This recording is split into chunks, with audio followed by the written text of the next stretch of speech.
Albert Pike was an attorney, Confederate officer, writer, and Freemason. Notably, he published a book called Morals and Dogma of the Ancient and Accepted Scottish Rite of Freemasonry in 1871, of which there were several subsequent editions. Pike is still regarded in America as an eminent and influential Freemason.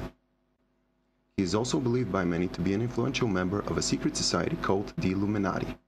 On August 15, 1871, Pike sent a letter to Giuseppe Mazzini. Mazzini, nicknamed the Soul of Italy, was an Italian politician, journalist, and activist for the unification of Italy. His efforts helped bring about the independent and unified Italy. In the letter, Pike spoke of 3 world wars. This is what he wrote. The First World War must be brought about in order to permit the Illuminati to overthrow the power of the Tsars of Russia and of making that country a fortress of atheistic communism. The divergences caused by the agentur of the Illuminati between the British and Germanic empires will be used to foment this war. At the end of the war, communism will be built and used in order to destroy the other governments and in order to weaken the religions. The Second World War must be fomented by taking advantage of the difficulties between the fascists and the political Zionists. This war must be brought about so that Nazism is destroyed and that political Zionism be strong enough to institute a sovereign state of Israel in Palestine. During the Second World War, international communism must be made strong enough in order to balance Christendom, which would be then restrained and held back in check until the time when we would need it for the final social cataclysm. The Third World War must be fomented by taking advantage of the difficulties caused by the agentur of the Illuminati between the political Zionists and the leaders of the Islamic world. The war must be conducted in such a way that Islam and political Zionism mutually destroy each other. Meanwhile, the other nations, once more divided on this issue, will be constrained to fight to the point of complete physical, moral, spiritual, and economic exhaustion. We shall unleash the nihilists, the atheists, and we shall provoke a formidable social cataclysm, which in all its horror will show clearly to the nations the effect of absolute atheism, origin of savagery, and the most bloody turmoil.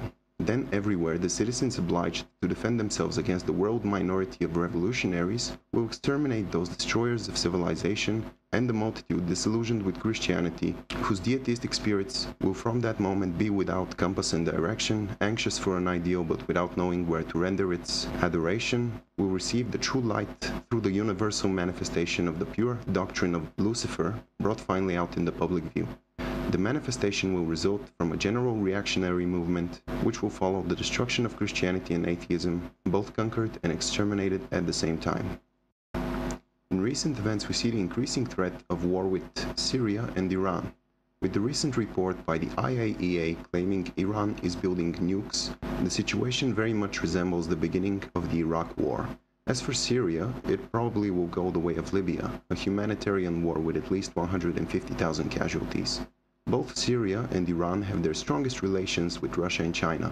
Both Russia and China vetoed a UN vote on a military intervention in Syria, and Russia has drawn the line at Syria, threatening with a third world war.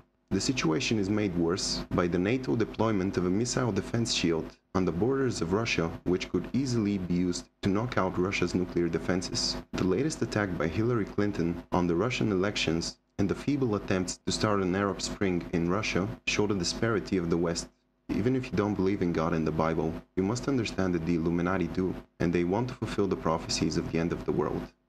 This is my interpretation of what the Bible describes. Revelation 9, verses 13 through 15. Then the sixth angel blew his trumpet, and I heard a voice from the 4 horns of the golden altar before God, saying to the sixth angel who had the trumpet, "Release the 4 angels who are bound at the great river Euphrates." So the 4 angels who had been prepared for the hour, the day, the month, and the year were released to kill a third of mankind. This, I believe, is the retaliation of Russia to either a NATO intervention in Syria or an attack on Iran. The river Euphrates runs through Turkey, Syria, and Iraq. Turkey is a NATO member, and Iraq is under US military occupation. That leaves only Syria as the potentially dangerous one. The 4 angels are 4 nuclear intercontinental ballistic missiles, which would be used to achieve a complete EMP coverage of the continental US and Europe. Revelation 16, verse 10. The 5th angel poured out his bowl on the throne of the beast, and its kingdom was plunged into darkness. The throne of the beast is Washington, D.C.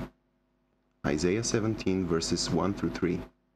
Behold, Damascus will cease to be a city and will become a heap of ruins. The cities of Ar are deserted, and they will be for flocks, which will lie down, and none will make them afraid.